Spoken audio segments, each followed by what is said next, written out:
That's really good. That's what I do. Somebody's come out behind me to give you some camping. So these things can spin within their own length. It's actually what's called spin tools.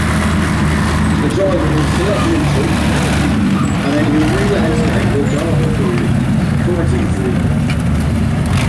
So it's just going to bring you talked away from the there we go, just have a look at this.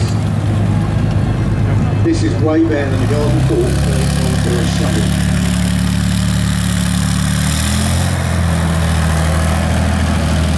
There we go. Now wouldn't that make parking and safety a lot easier?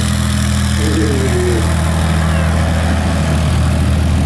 And you'll see the little gun fork open on the side, on the rear. You can actually fire through these whilst on the move with relative safety.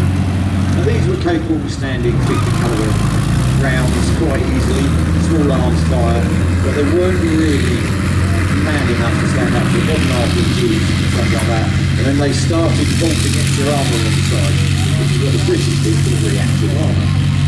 So the ones you might see on the news might look slightly different, but underneath they're the same vehicle. So they are very similar, believe it or not.